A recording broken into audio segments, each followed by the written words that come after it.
Miss Tia. Kok Ebi sedih? Kenapa? Soalnya tadi Ebi berselisih dengan Gracia. Berselisih? Kenapa berselisih? Karena kita berbeda pendapat, Miss. Oh, berbeda pendapat. Emang kalian tadi ngapain? Ebi kan maunya main dulu baru belajar, Miss. Tapi Gracia maunya belajar dulu baru bermain, Miss. Oh gitu. Terus udah baikan belum? Belum, Miss. Miss keinget deh cerita di dalam Alkitab. Ebi tahu nggak? Waktu Yesus ada di dunia dan murid-muridnya pikir dia menjadi raja. Belum, Miss. Nih, jadi waktu itu Yesus membuat mereka mengerti akan satu hal. Karena saat itu mereka juga berselisih paham. Sama kayak Ebi dan Gracia. Oh begitu ya, Miss. Selanjutnya apa, Miss? Selanjutnya, Yesus kan mati di kayu salib. Kemudian Yesus bangkit. Dan setelah itu, Yesus menitipkan satu pesan kepada mereka. Katanya, harus berdoa dan bersatu, biar tidak berselisih lagi. Oh begitu ya, Miss. Iya, jadi Ebi mau nggak untuk tidak berselisih lagi dengan Gracia? Iya mau, Miss. Iya, sudah tahu nggak caranya gimana? Berdoa. Iya, benar. Kita harus berdoa dan biar kita bersatu supaya tidak berselisih lagi dengan teman-teman kita dengan Gracia. Oke, Miss. Oke, kalau gitu mari kita saksikan Mesbah Mesbah Cilik.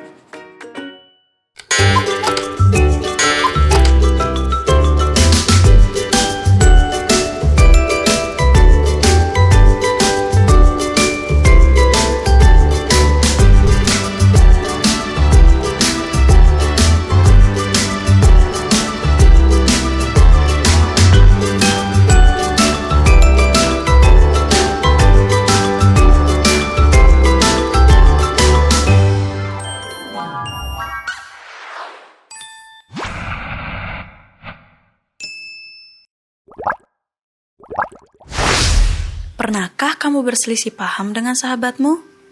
Seperti apa rasanya? Bagaimana hal itu mengubah perasaanmu terhadap sahabatmu? Apakah mudah melakukan berbagai hal bersama setelah itu? Murid-murid Yesus sering berselisih paham. Ikuti dan temukan apa yang mengubah mereka. Yesus memilih 12 orang untuk menjadi muridnya atau teman terdekatnya. Mereka bersama-sama dengan dia pada awal ketika Yohanes membaptis dia di Sungai Yordan. Setiap hari mereka mendengarkan kisah-kisah indahnya. Mereka pergi bersama dia. Mereka mendengarkan dia menjelaskan kitab suci. Dan yang terbaik dari semuanya, mereka melihat Yesus menyembuhkan orang. Mereka mengetahui seluruh kota di mana tidak ada orang sakit yang tinggal karena ada Yesus di sana. Bayangkan saja, tidak ada satu orang pun yang sakit di seluruh kota. Namun, terlepas dari segala kebaikan yang telah dia lakukan, beberapa orang membunuh Yesus. Murid-muridnya ada ketika dia disalibkan di kayu salib. Yesus telah mencoba memperingatkan mereka tentang apa yang akan terjadi pada dirinya. Dia telah memberitahu mereka bahwa dia akan mati dan bangkit kembali. Namun, mereka tidak mendengarkan atau ingin memahaminya. Mereka memiliki pemikiran sendiri. Mereka mengira Yesus akan menjadi raja di bumi. Mereka mengira dia akan mendirikan kerajaan dan membebaskan mereka dari bangsa Roma. Dan mereka sering berdebat satu sama lain mengenai siapa yang akan menjadi murid paling penting saat itu. Yakobus dan Yohanes bahkan melibatkan ibu mereka. Dia bertanya kepada Yesus apakah mereka boleh duduk di kedua sisinya ketika dia menjadi raja, dan hal itu membuat murid-murid lain yang menjadi marah. Setelah kebangkitan, Yesus menghabiskan 40 hari bersama para muridnya dan beberapa pengikutnya yang lain. Dia telah menjelaskan nubuatan tentang kelahiran dan kematiannya. Dia telah berbicara kepada mereka tentang kerajaan Allah. Mereka akhirnya mulai melihat bahwa Yesus tidak akan berperang melawan orang-orang Roma. Mereka akhirnya mengerti bahwa Yesus akan kembali ke surga. Namun, dia telah berjanji bahwa dia tidak akan meninggalkan mereka sendirian. Dia akan mengirimkan Roh Kudus untuk menyertai para pengikutnya. Sebelum Yesus pergi ke surga, dia telah memberikan penjelasan kepada mereka. Mereka harus tinggal di Yerusalem dan menunggu Roh Kudus. Kali ini mereka mendengarkan dan mereka taat. Selagi mereka menunggu, sesuatu yang menakjubkan terjadi. Mereka belajar untuk mengenal satu sama lain dengan lebih baik lagi. Semua perselisihan lama sepertinya sudah tidak penting lagi. Mereka menjadi bersatu dalam keinginan untuk melayani Tuhan. Seperti Alkitab mengatakan, mereka semua sepakat di satu tempat. Mereka ingin menyebarkan kabar baik tentang Yesus.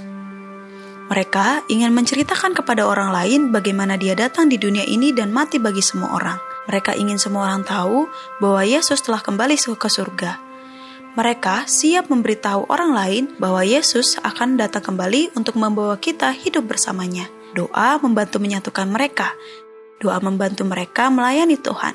Doa dapat melakukan hal yang sama bagi kita saat ini.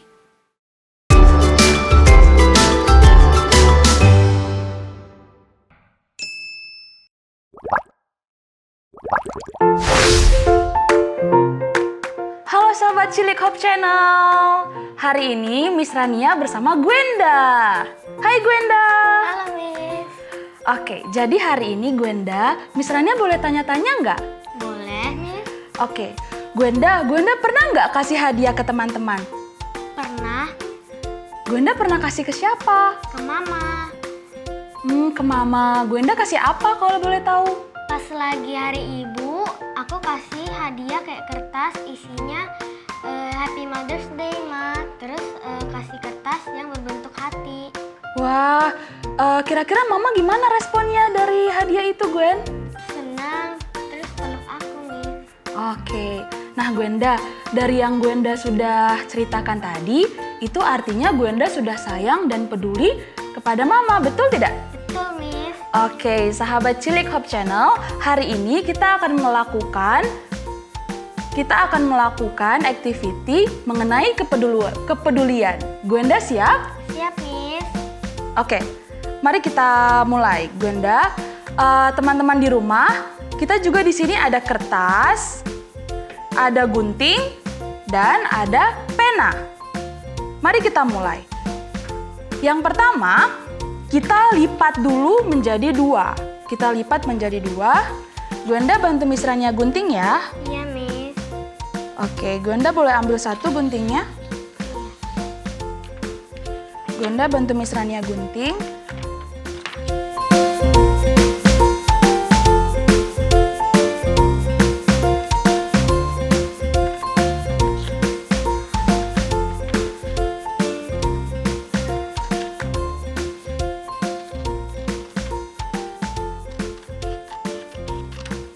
Oke, setelah jadi 2 seperti ini, teman-teman di rumah, ini satu buat Gwenda, satu buat Miss Rania. Selanjutnya, kita lipat menjadi 2. Sudah? Sudah, Miss. Kemudian lipat lagi menjadi 2.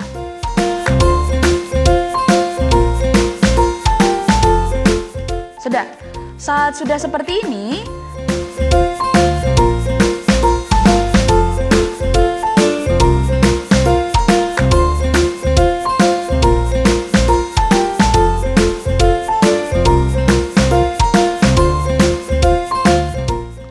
jadi contohnya boleh buat seperti ini. Gwenda boleh lakukan hal yang sama.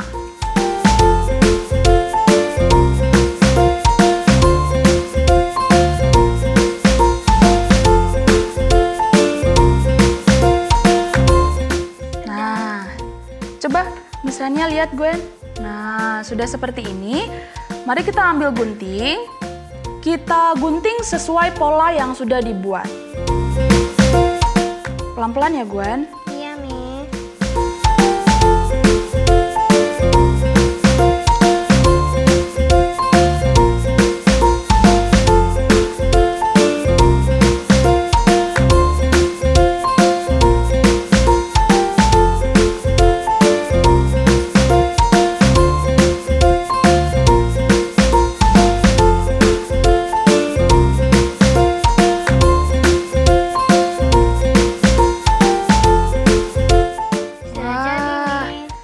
Misranya juga sudah jadi. Coba kita buka, Gwen.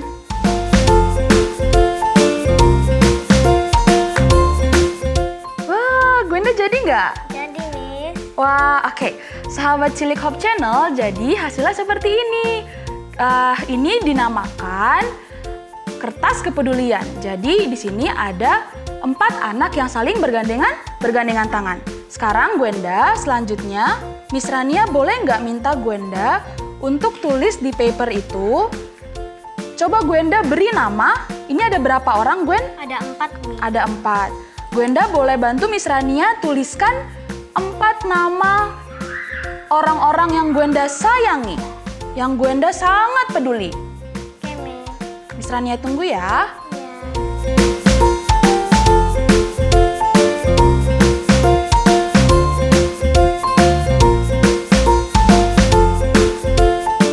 Oke, selanjutnya Gwenda coba tuliskan kira-kira nama-nama ini. Gwenda tuliskan makanan kesukaannya, minuman kesukaannya, warna kesukaannya, bebas, terserah Gwenda. Silakan. Oke, Mi.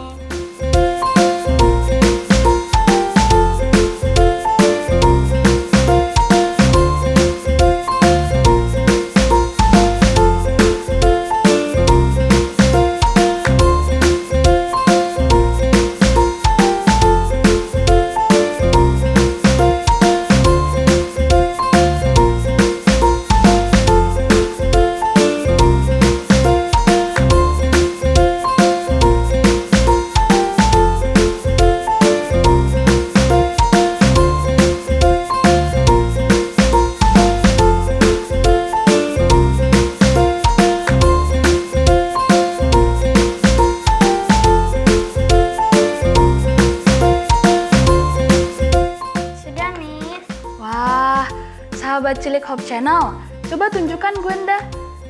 Gwenda sudah menuliskan 4 nama beserta dengan keterangannya. Gwenda, boleh nggak Miss Rania tahu 4 nama itu siapa aja sih? Ada Mama, Papa, Opa, dan Oma. Bagus sekali. Boleh nggak Miss Rania minta penjelasan Gwenda satu saja dari setiap yang Gwenda tulis?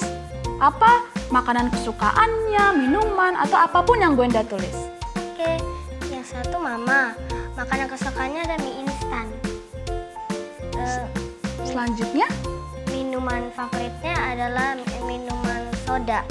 Warna favoritnya coklat. Nah, kira-kira Gwenda dari activity yang sudah Gwenda lakukan, apa pelajaran yang Gwenda dapat terapkan? Kita harus membantu satu sama lain. Membantu satu sama lain. Berarti kita belajar mengenai kepedulian. Iya. Nah, Gwenda, kalau peduli ini apakah harus hanya ke keluarga saja? Tidak. Bisa kemana aja Gwenda? Ke siapa saja? Bisa ke keluarga dan teman-teman. Oke, jadi sahabat Cilik Hope Channel, marilah kita peduli dan sayangi orang-orang di sekitar kita. Sampai di sini, sampai bertemu di episode-episode selanjutnya. Bye-bye!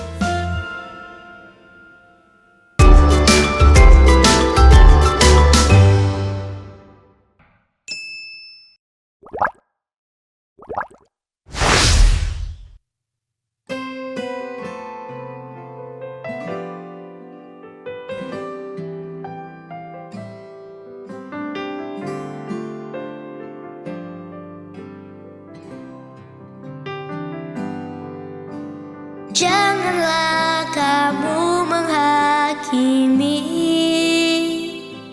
maka kamu pun tidak akan dihakimi. Dan janganlah kamu menghukum, maka kamu tidak akan dihukum.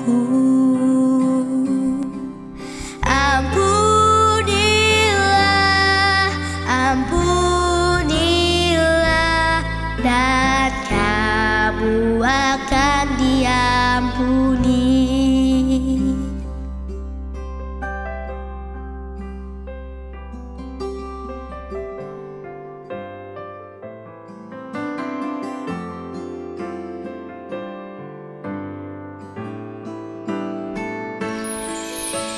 Janganlah kamu menghakimi,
Dan aku senang berdoa dan bernyanyi. Lili mau tanya nih, apakah kalian sudah berdoa bersama keluarga atau teman-teman hari ini? Ketika kita berdoa bersama, kita tidak hanya bicara kepada Tuhan, tapi kita juga saling mendukung dan menguatkan satu sama lain. Itu membuat kita merasa lebih dekat dengan Tuhan dan lebih siap untuk melayani. Jadi, mari kita lihat lebih dalam tentang bagaimana doa bersama ini mempersiapkan kita untuk pelayanan dan menjaga hubungan sosial yang baik. Sudah dengar ceritanya kan? Di dalam Alkitab, para murid Yesus sering berdoa bersama sebelum mereka melakukan pelayanan. Doa membuat mereka merasa lebih kuat dan lebih siap untuk melayani. Doa bersama itu seperti membangun jembatan antara kita dengan orang di sekitar kita.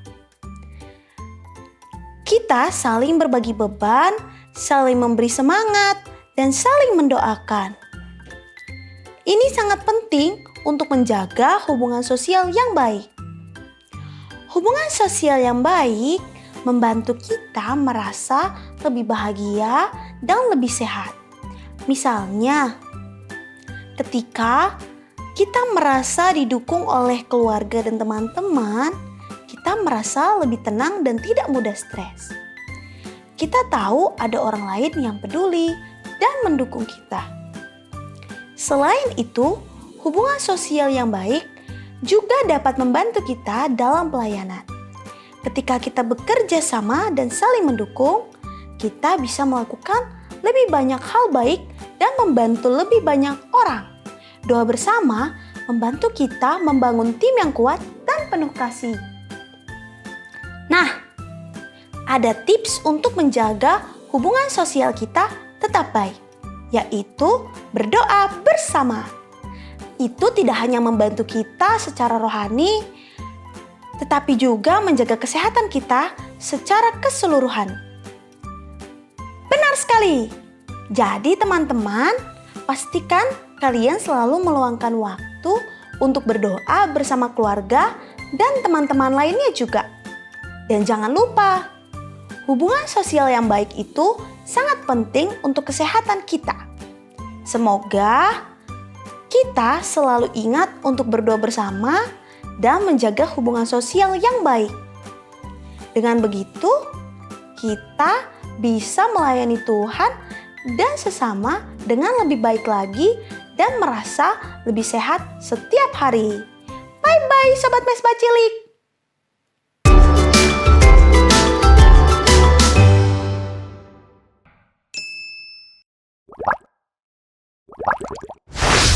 Hi kids, welcome to Wise Words. I'm Pastor Johannes and today I have a very special word for you. It is called unity. Unity is spelled U-N-I-T-Y. What is unity? Well, in Bahasa, unity means persatuan, or it means when you're working together as one. Have you ever played basketball before? Basketball, there are 5 people working as a team together to score. That is unity. See, once upon a time, there was a group of kids in a classroom. There was 2 boys and 2 girls. One day, they found a big, heavy basket of watermelon. And they knew that they couldn't move it alone. And there was no teachers in sight. So they decided that they were gonna work together. They were gonna pick up and carry the basket together to share the watermelon. This is how they showed unity. And so remember, unity means to work together as one team, just like the students in the classroom did to carry the fruits to eventually eat it. So God bless you and please be united together. Halo anak-anak semua, semoga kalian hari ini bahagia karena sudah belajar beraktivitas dan sudah banyak sekali kegiatan yang dilakukan dalam program ini. Pelajaran kita hari ini apa? Yaitu tentang kesatuan dan bagaimana doa bisa membuat murid-murid Yesus bersatu. Untuk apa? Untuk bekerja, untuk melayani. Sekarang kepada orang tua yang terkasih dalam Tuhan Yesus Kristus, kita mau belajar bagaimana mengajarkan anak-anak kita tentang being united, bersatu untuk dikirim ke sebuah misi melayani pekerjaan Tuhan. Bagaimana cara supaya persatuan ini ada? Yaitu dengan hadirnya Roh Kudus melalui doa bersama. Jadi apa doa yang kita mau ajarkan? Tentu untuk berdoa, menyisihkan waktu untuk bersama-sama bersabar menunggu kehadiran Roh Kudus. Itu dibutuhkan yang namanya disiplin prioritas. Apa maksudnya?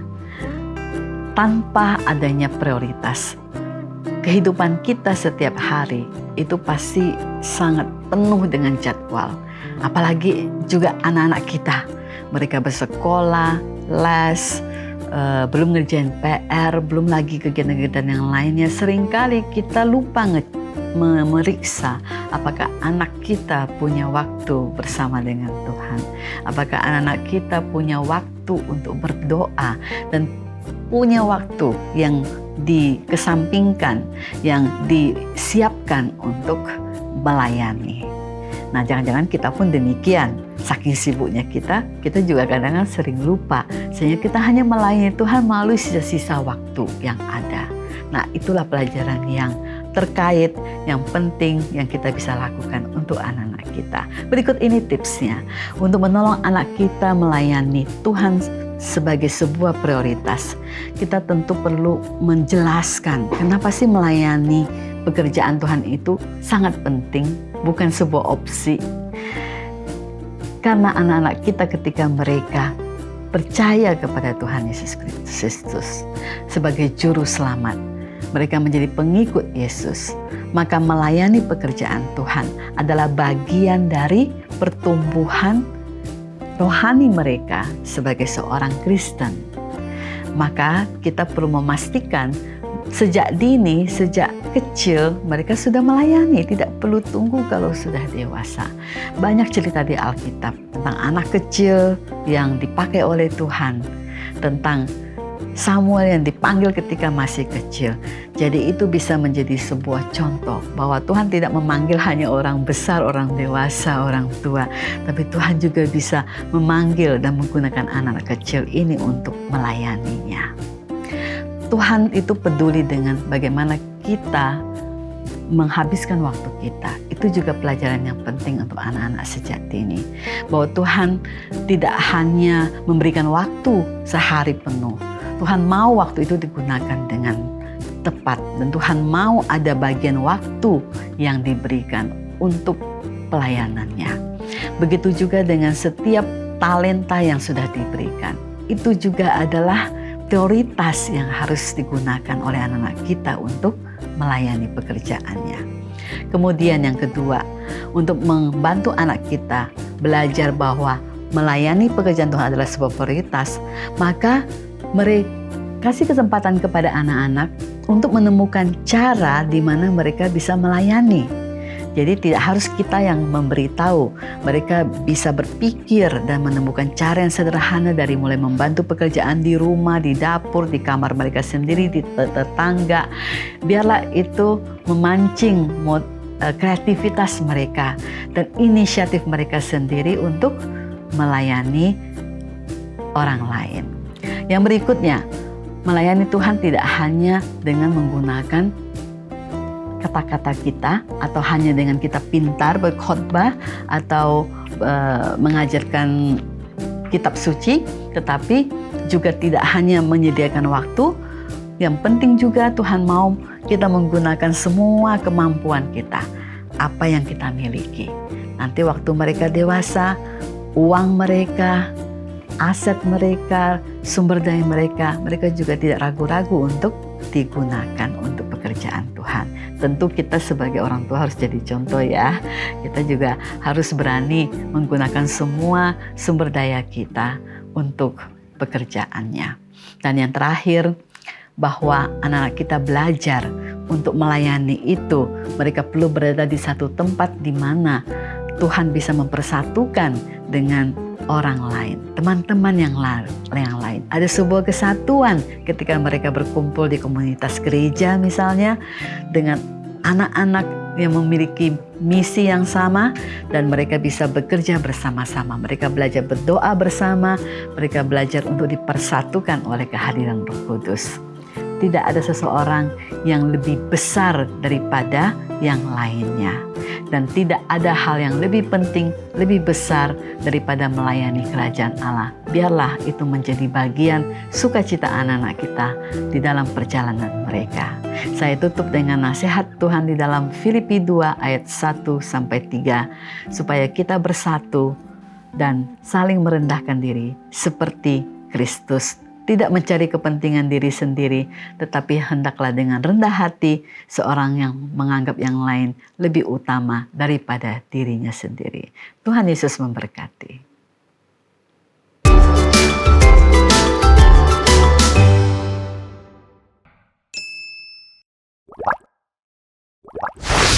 Pernahkah kamu berdoa bersama teman-teman di sekolah?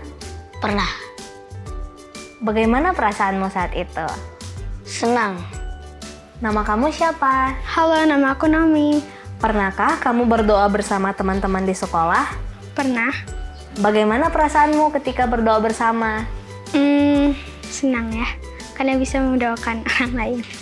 Nama kamu siapa? My name is Genesis. Pernahkah kamu berdoa bersama teman-teman di sekolah? Yes. Bagaimana perasaanmu ketika berdoa bersama? I feel happy. Mengapa penting menurut kamu untuk berdoa bersama dengan teman-teman atau keluarga? Karena kalau kita berdoa sama teman-teman keluarga gitu, kita bisa berdoa dengan bersama, itu kayak kebersamaan. So we can pray for each other. Biar kita bisa menurut kepada Tuhan dan selalu setia dan baik hati. Apa yang biasanya kamu minta dalam doa ketika berdoa bersama dengan orang lain? I pray so me and my family and my friends will have a happy long life. Semua yang aku bikin yang salah biar dimaafin. Biasanya meminta untuk kesehatan, biasanya untuk terima kasih juga. Terima kasih sudah memberikan nafas hidup, terima kasih sudah memberikan kesempatan untuk masih bisa hidup, terima kasih juga sudah mencukupi makanan dan minuman, dan banyak lagi. Bagaimana menurutmu doa bersama bisa membuat kita lebih dekat dengan Tuhan dan sesama? Karena berdoa itu baik untuk semua orang biar kita bisa masuk surga. So we can support each other.